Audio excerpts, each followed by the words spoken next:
یہ عقیدہ بھی ہوئی، عقیدہ بھی ہوا، اور سلوک، تصوف اور معرفت بھی ہوا۔ اور کسی عارف نے کہا سرائے کی زبان میں ہک ہے، ہک ہے، ہک ہے، ہک ہے، ہک ہے، ہک ہے، جیڑا ہک کو ڈو کر جانے او کافر تے مشرک ہے۔ جڑا ہک کو ڈو کر جانے او کافر تے مشرک ہے۔ شرک کی سمجھ آ گئی نا، جس نے ایک کو دو بنا دیا وہ مشرک ہے، اور جس نے ایک ہی سمجھا وہ موحد ہے۔ الحقیقت الاولی۔ اب آپ کہیں گے ایک اور دو میں فرق کیا ہوا؟ ہاں، اگر بات ذات کی ہو تو دو ہیں، بات حکم اور نسبت کی ہو تو ایک ہے۔ اگر دو ذاتوں کو ایک کہہ دیا تو شرک ہو گیا۔ اگر دو ذاتوں کو، اللہ اور رسول کی ذات کو ایک کر دیا تو شرک ہو گیا، اور اگر اللہ رسول کے حکم اور نسبت کو دو کہہ دیا تو کافر ہو گیا۔ تو با اعتبار حکم دیکھا تو ایک ہے، با اعتبار جہت دیکھی تو ایک ہے، با اعتبار حرمت دیکھا تو ایک ہے، با اعتبار ادب دیکھا تو ایک ہے، با اعتبار اطاعت دیکھا تو ایک ہے، با اعتبار نسبت دیکھی تو ایک ہے، با اعتبار بیعت دیکھا تو ایک ہے، با اعتبار رضا دیکھا تو ایک ہے، با اعتبار قربت دیکھا تو ایک ہے، با اعتبار معصیت دیکھا تو ایک ہے۔ ارے توجہ سے دیکھا تو ایک ہے، ذات کو دیکھا تو دو ہیں۔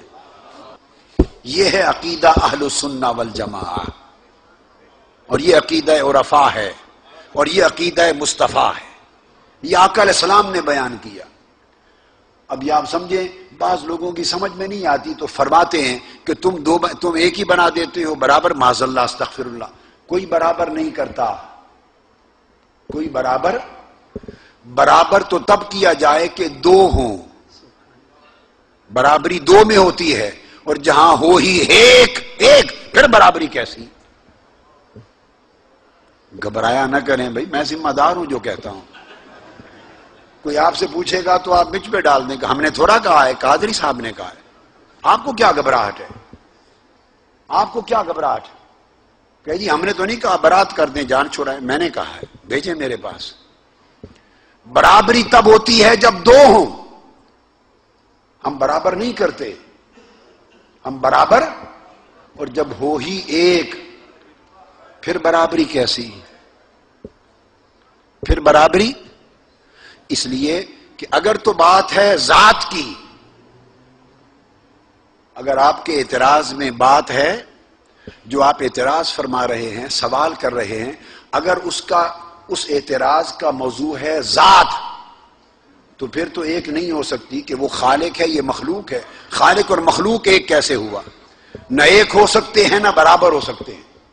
خدا خالق، مصطفیٰ مخلوق، خدا معبود، مصطفیٰ عبد، وہ مالک، حضور مملوک، وہ مرسل، حضور مرسل، وہ معطی دینے والا، حضور لینے والے، وہ پیدا فرمانے والا، حضور پیدا ہونے والے۔ اگر تو اشارہ ہے ذات کی طرف تو نہ ایک ہیں نہ برابر ہیں۔ اب دوسرا احتمال ہو سکتا ہے کہ آپ برابر کر دیتے ہیں، یہ احتمال ہو سکتا ہے کہ حکمن، کیا یہ احتمال ہو سکتا ہے کہ حکمن، کیا حکمن، اگر بات حکم کی ہے، بات نسبت کی ہے، بات ادب کی ہے، بات محبت کی ہے، بات اطاعت کی ہے، بات بیعت کی ہے، بات تعلق کی ہے، اگر بات یہ ہے تو پھر برابری کیسی؟ وہاں تو دو ہیں ہی نہیں، ایک ہے، پھر وہ بات ایک ہے۔ اس لیے کہ پھر تو اللہ رب العزت نے فرمایا من یطع الرسول فقد اطاع اللہ، جو ان کی اطاعت کرے وہی میری اطاعت ہے۔ معصیت میں ایک کیا، حرمت میں ایک کیا، لا تقدموا بین یدی اللہ ورسولہ، اللہ اور اللہ کے رسول سے آگے نہ بڑھا کرو۔ کیسے بڑھنا؟ قربانی کر دی انہوں نے حضور کی قربانی سے پہلے۔ بعض لوگوں نے عید الاضحیٰ کے دن قربانی کر دی، ابھی حضور نے اپنا جانور ذبح نہیں فرمایا تھا، کچھ نے کر دیا، حکم ہوا جاؤ قربانی کے بعد دوبارہ جانور ذبح کرو، وہ گوشت تھا، قربانی نہیں ہوئی۔ آیت آئی اللہ اور رسول سے آگے نہ بڑھا کرو۔ ارے جانور تو مصطفیٰ نے ذبح کیا، اللہ نے کون سی گائے ذبح کی تھی؟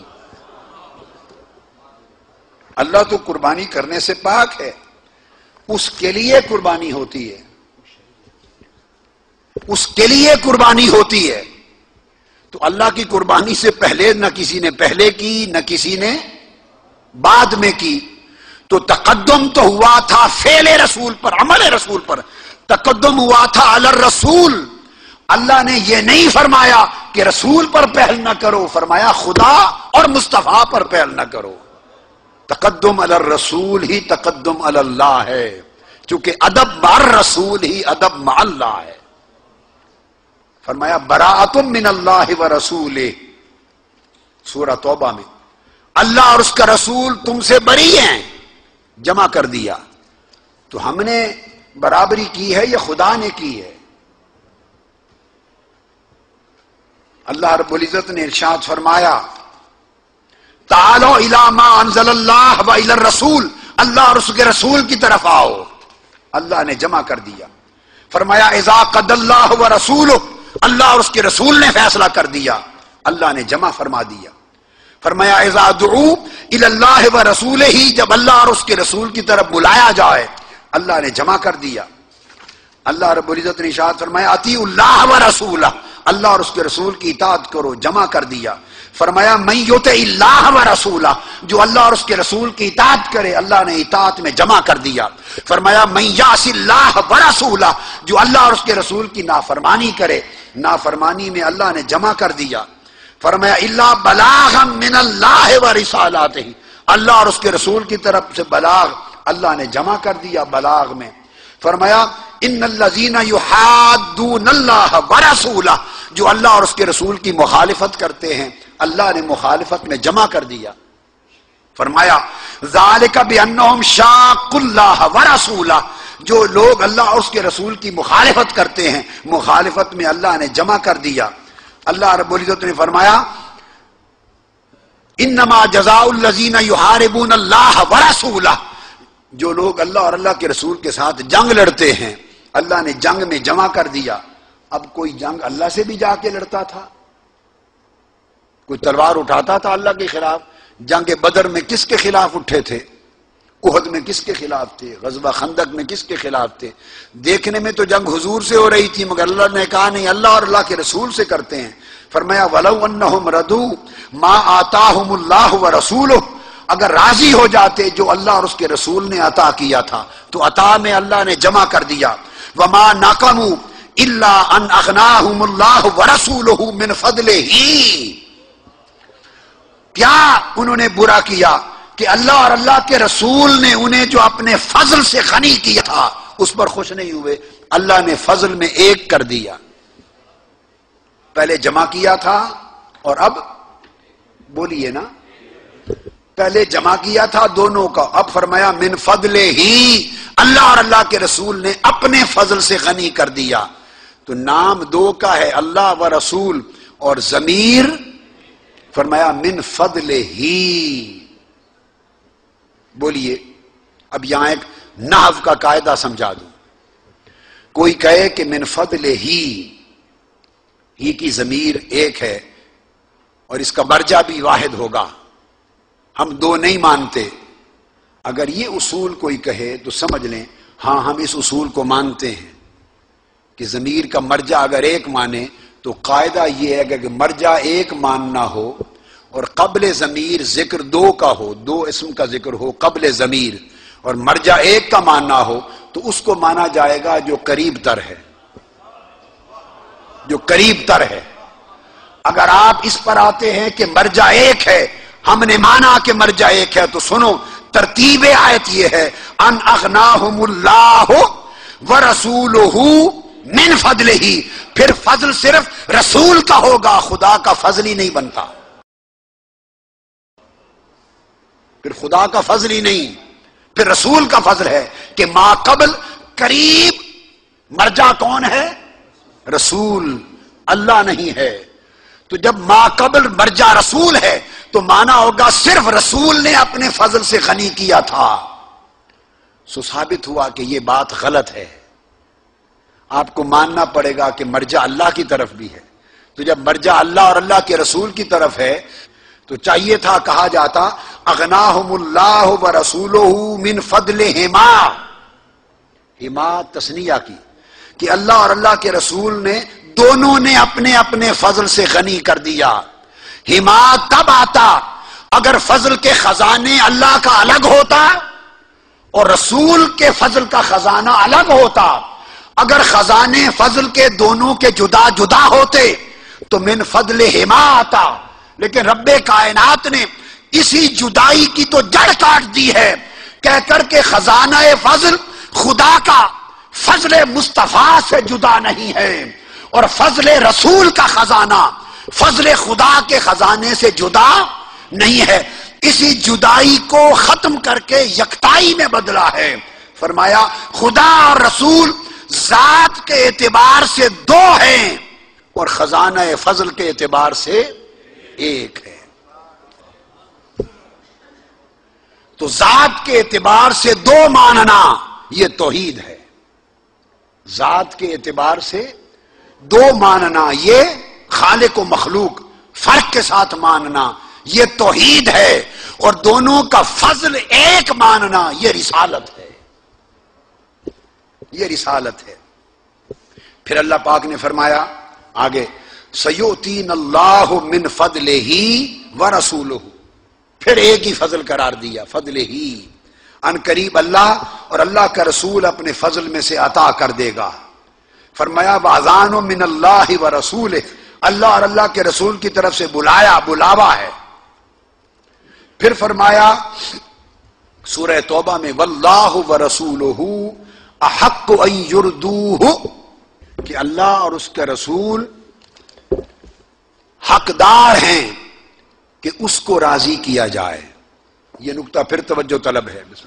مثلا اگر میں یہ کہوں کہ مولانا مفتی گل رحمان صاحب اور محترم ظہور نیازی صاحب جو سربراہ ہیں جنگ برطانیہ کے، اگر میں دو نام لوں اور کہوں کہ مفتی گل رحمان صاحب اور ظہور نیازی صاحب حقدار ہیں کہ اسے راضی کیا جائے، میرے جملے پر غور کریں، تو آپ اردو ادب کے اعتبار سے میرا کلام صحیح قرار دیں گے یا غلط؟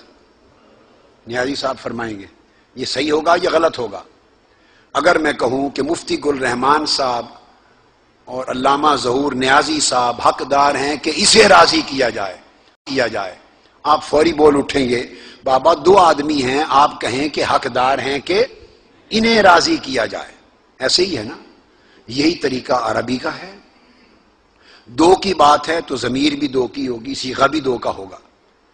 لیکن قرآن مجید میں اللہ کا کلام ہے، اللہ کا کلام تو غلط نہیں ہوتا. اللہ نے یہ نہیں فرمایا واللہ ورسولہ احق ان یردوہما، یہ نہیں فرمایا کہ اللہ اور اللہ کے رسول حقدار ہیں کہ انہیں راضی کیا جائے، یوں نہیں فرمایا، بلکہ فرمایا واللہ ورسولہ احق ان یردوہ. یہ سورہ توبہ آیت نمبر 62 ہے. فرمایا اللہ اور اس کا رسول حقدار ہے کہ اسے راضی کیا جائے. اب اللہ اور اللہ کا رسول دو کا نام لے کر فرمایا اسے راضی کیا جائے. اب بولیے اسے میں سے کس کو نکالتے ہیں؟ اللہ کو نکال کے رسول کو رکھتے ہیں یا رسول کو نکال کے اللہ کو رکھتے ہیں؟ آپ کہیں گے کسی کو بھی نہیں نکال سکتے، جس کو نکالا وہی کافر ہو گیا بندہ، نہیں نکال سکتے. تو آپ کہیں گے کہ نہیں دونوں کو جمع کرتے ہیں. یہی بات میں نے کی ہے کہ جمع کیا گیا ہے، اکٹھا رکھا گیا ہے. تو سمجھ لیں حکم میں اکٹھے ہوں تو رسالت ہے، ذات میں جدا ہوں تو توحید ہے. یہ الجمع بین التوحید والرسالہ، یہ ہے عقیدہ صحیحہ. ہمارے لوگ ٹھوکر کھا گئے. اسی پر علامہ ابن تیمیہ نے اس کے اوپر بڑی تفصیل سے الصارم المسلول میں اس کے اندر مفصل لکھا ہے. علامہ ابن تیمیہ سعودی عرب میں تمام علماء کے وہ امام اور پیشوا اور شیخ الاسلام مانے جاتے ہیں. اور سب سے اعلیٰ افضل اور فائق فتویٰ علامہ ابن تیمیہ کا گردانا جاتا ہے۔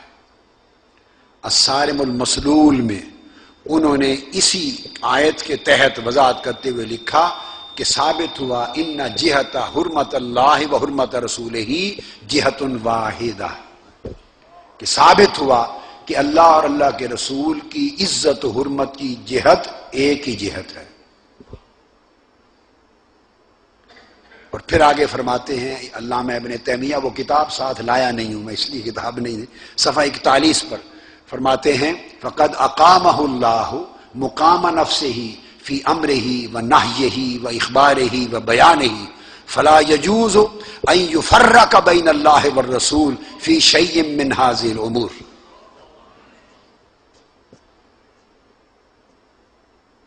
فرماتے ہیں علامہ ابن تیمیہ کہ اللہ تعالیٰ نے حضور علیہ السلام کو اپنی جگہ اپنا قائم مقام بنا دیا ہے۔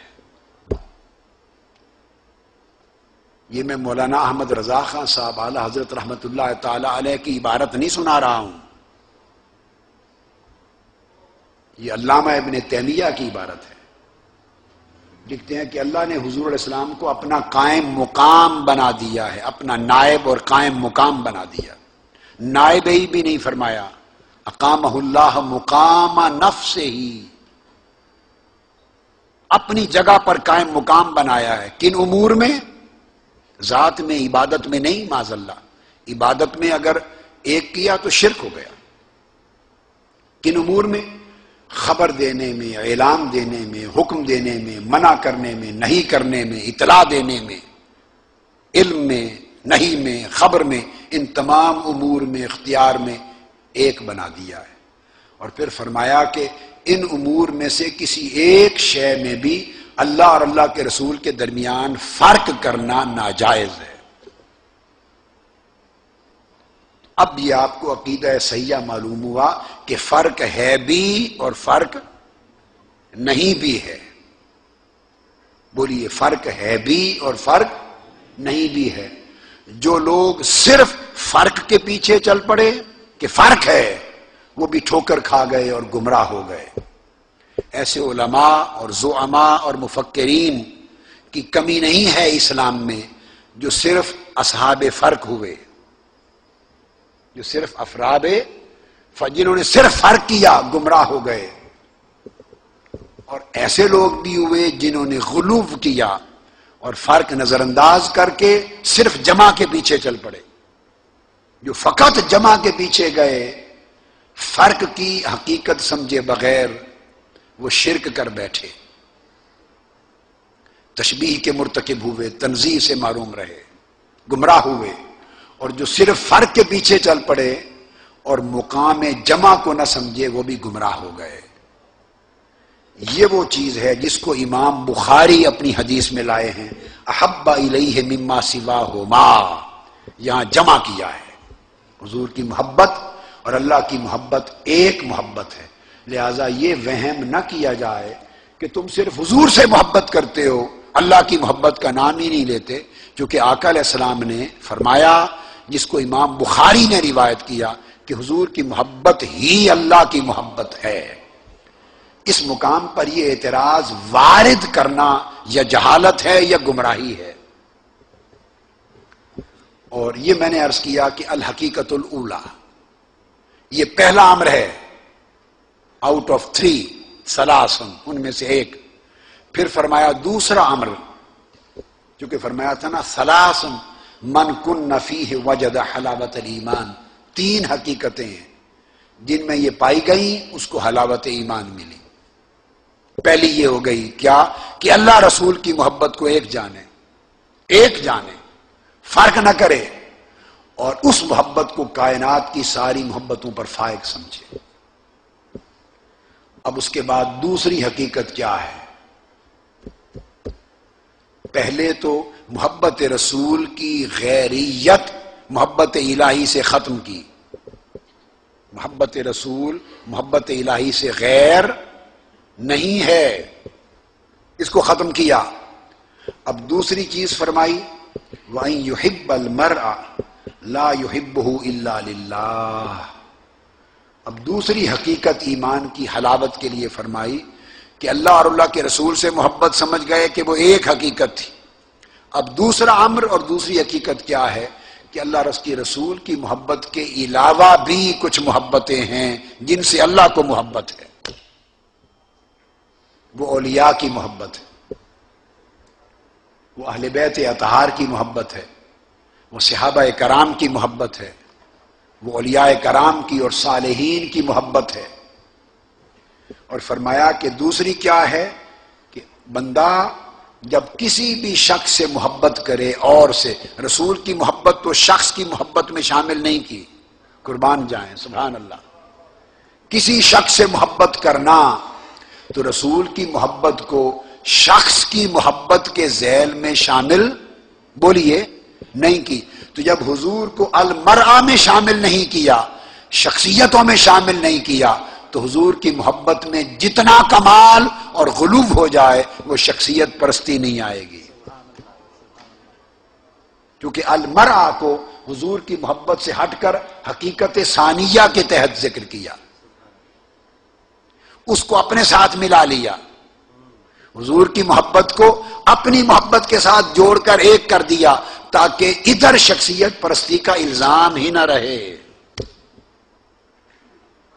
بہت لوگ ہوئے جنہوں نے تحریروں میں لکھا ہے، زبان سے کہتے ہیں جب حضور کا ادب کمال کا کریں، محبت کمال کی کریں تو کہتے ہیں دین میں شخصیت پرستی نہیں ہے. ظالموں، جب حضور کی بات ہو تو شخصیت پرستی کا عنوان ہی نہیں بنتا.